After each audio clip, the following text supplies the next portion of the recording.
This is Tommy Vexed, This is John Berkland from Bad Wolves. and we're hanging out with Rob on Front Row Live. I was with you in January for the Mendenhall experiment. Yeah. That's when we first kind of started talking. Yeah. And you were already talking about this sophomore album that's about to drop, Nations. At the time, you were telling me you guys were like 21 songs deep into the studio, but still trying to figure it out. He was in Vegas. He was working on the record, and Yeah. I had already brought some songs to the table. It was go time. Man, Yeah, no breaks, no that's days fast. off. That's fast. So, at that time, January, there was those 21 tracks that he was mentioning. Like, do you guys feel like you guys capped it at 21, or did you guys keep going for more songs before you guys actually chose that track listing? No, someone just asked me like, how was that? Probably wasn't.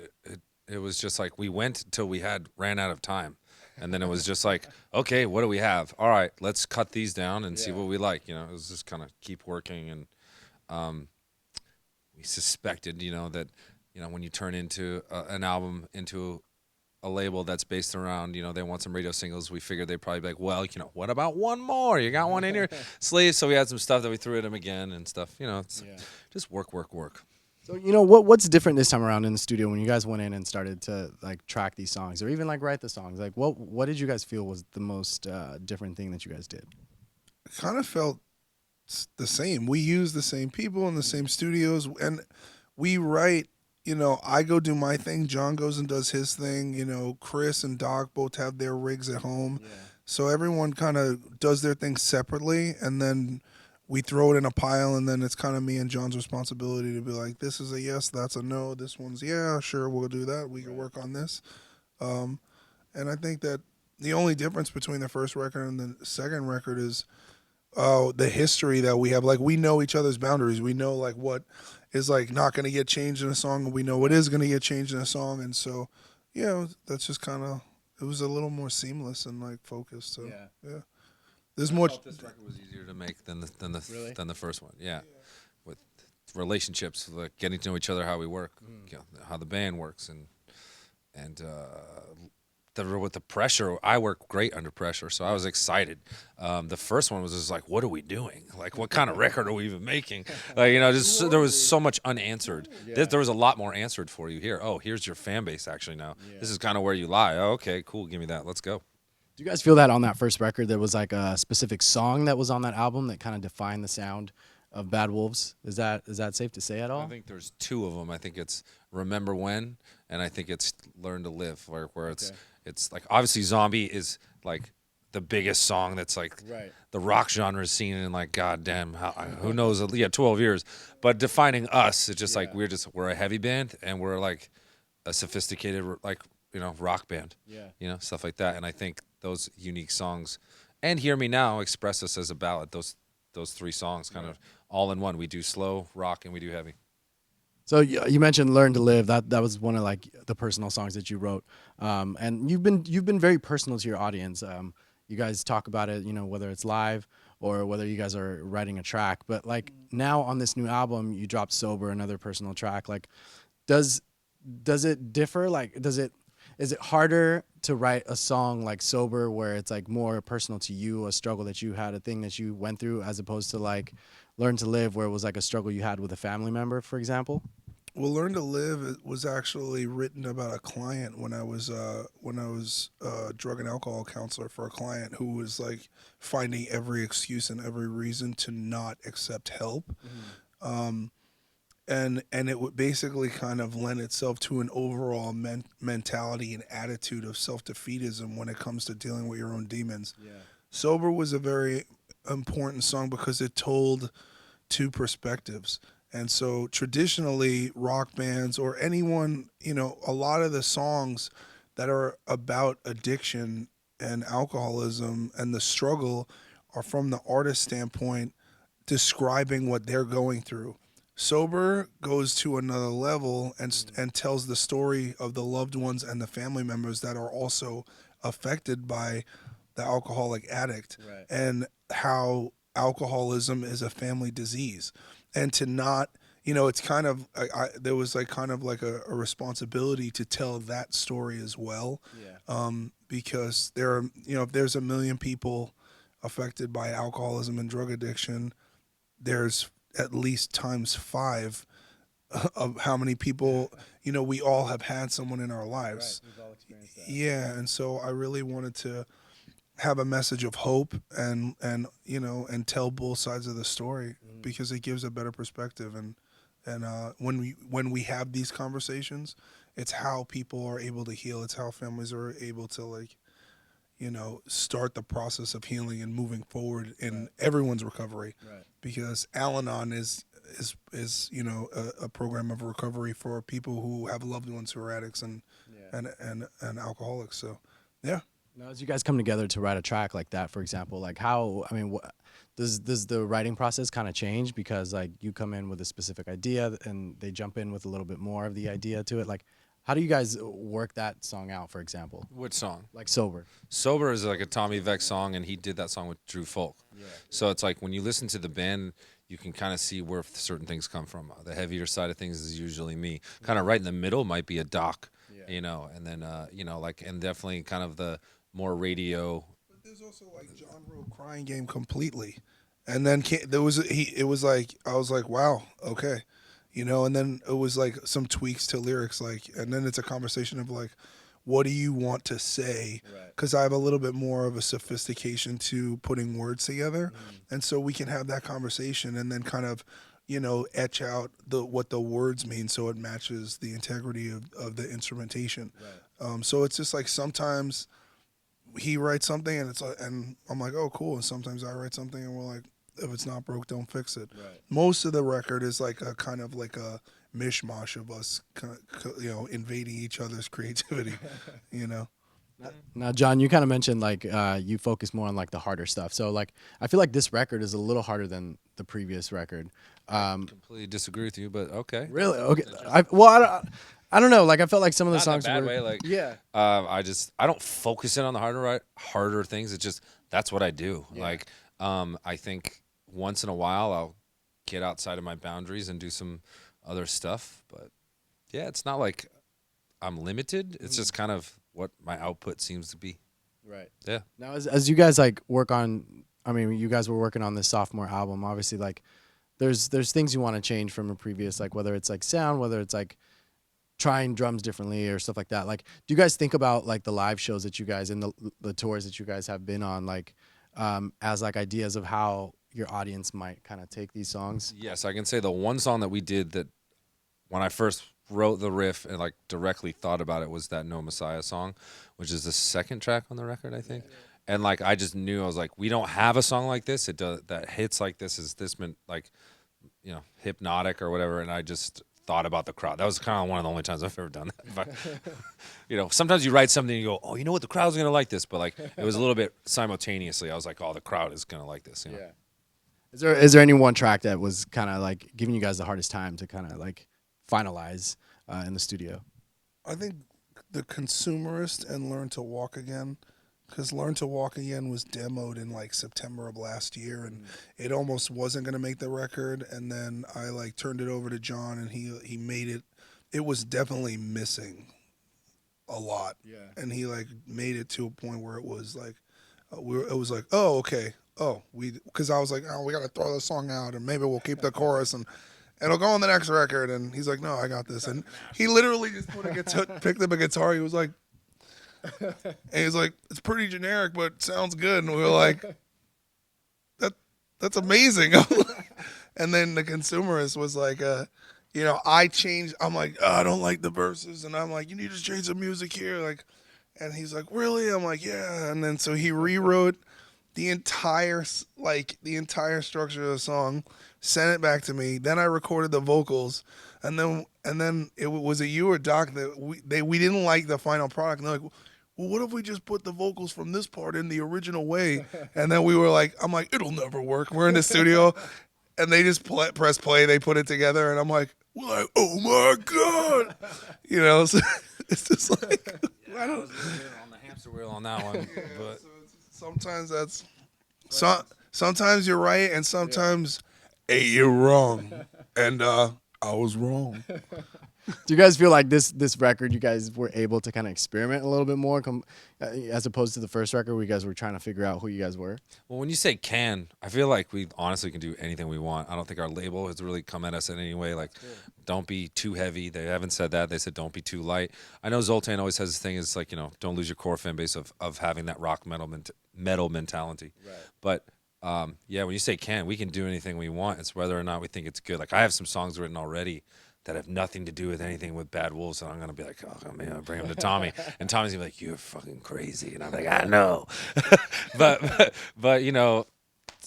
yeah, we can do anything we want, and I think we proved that on our first record, especially with taking the stance on putting "Hear Me Now" on the album, because it is a ballad, and it's almost like a country ballad when you listen to it, that was my defense. I remember I was like, we're proving and saying early on that we're gonna be doing these kind of things. Right. I'm glad we did. I feel like that opens a lot more doors for you guys to get even more creative for next records down the line. Yeah, I mean, I think we already had the talk of like, maybe we should like go more experimental, instrumental on the next record, and everyone was like, oh really? Because I'm usually the one who's like, song structure, like we got Pantera, Far Beyond Driven, Nirvana, Nevermind, like Rage Against the Machine, like there's a beginning, a middle, and an end, and they're like, dude, Animals is leaders and fucking Meshuggah, and I'm like, that's cool too, but I'm getting anxiety, like, because it just means I gotta write more vocals. I'm like, oh man, that's more math that you got to figure out. So much. I'm so lazy, bro. So when Definitely, no, yeah, it's just. We're already talking about the third record. We're like, oh my god, what if the second one's not even out? But yeah, we're. I wrote 4 songs for that. I already wrote 4 songs on this break for the next record. It's like probably a problem. That's crazy. Now you mentioned earlier you worked sober. You worked with Drew Folk. Did you guys collaborate with any other people as well, with any of the other tracks? Yeah, like Brandon Salmons is a guy. Basically, when I started the band, I didn't have anyone in the band. Yeah. So it was like me and this guy named Max Karen and Brandon. So they would demo. So they help demo, or if I need their help, like, hey, what would you do here? They might pick up guitar, help write a little bit. But in general, it's me and Tommy doing Bad Wolves, like, you know what I mean? And then Doc and Chris, Right. And Kyle, he's going to be coming in. He went through a lot of personal stuff. I've been seeing people ask him, why isn't Kyle part of the writing process or whatever? But he will be. It'll just take a little bit more time because he was going through a lot and didn't have time. Now, as far as like producers, I noticed you guys kind of keep this to the band, like, unless you guys are like not haven't named any other people that have been jumping on as far as producers go. But like when I look at like credits and stuff, it looks like it's like the band that kind of created both of the records. Is that safe to say? What do you mean the band? Like just me and Tommy? Well, yeah, like no outside producer that you guys kind of brought in. Well, we delivered the first album. We paid and recorded and did the whole first record by ourselves before we had a record deal. And then we added like 2 more songs at the end, right? We revamped. Yeah. So actually, no. No Masters was the last song that we wound up going in. We needed like a mid-tempo song, but we still haven't gotten out of bands yet. yeah, right. But yeah. So I forgot what the question was. I was like, just no outside producers you guys brought in. Like, yeah, no. Drew Folk is a producer. We work with him. Joseph McQueen is a producer. We work with him. But in terms of like how these are really done, I mean, it's like if you're gonna talk about a record, me and Tommy produce a record. You know what I mean? Yeah, we're not like going to Ross Robinson and be like, you got to do something with us, man. Like, help us. We're like, we know what we like. We have our things, and the overall product becomes like an amalgamation of our preferences and tastes and our compromises. Because there are like different people like different things, and one guy will be like, oh, I don't like that, and the other guy will be like, well, I don't like that, and be like, well, this whole thing sucks, and I'm like, I'll throw it out, and then start over, just ripping the back like it's a piece of paint, like a painting. You're just like. I would say our process is very discombobulated because it's all over the place, but it works. And sometimes I feel like maybe we could work on it even more in the future, where I feel like I write the same record 3 times or something because I like my version, then it's his version, then it's back to changing what he needs, and then go back. But in general, it would be nice at some point, maybe if we do it old school and we get in a room and we sit there and we do it for 2 months straight, because we all have that time and we have that money in our account where we can just sit and just like relax as a group and just chill. And then that might be the worst thing we've ever experienced in our lives. I really don't know. So, but like you'd be too relaxed. No, I think it would just be too argumentative every day. So sometimes it's nice to just let people do things and then bring people in. instead of doing everything all at once. But I want to experiment with different things all the time. Right. Now, this record drops October 25th. Like, you guys are, I feel like you guys have been on tour nonstop. So, like, how did you guys kind of find the time to write this record while you guys were touring nonstop, various different tours that you guys were jumping on? Any date you see that we weren't on tour, we were recording. Strictly to writing. That's how that works. Still, yeah, like literally and still.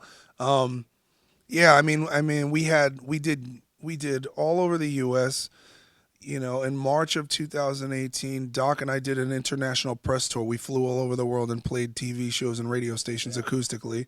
Then the band went on a U.S. tour. We did all the festival runs. Then we went on our own headlining club tour with Diamante and From Ashes to New.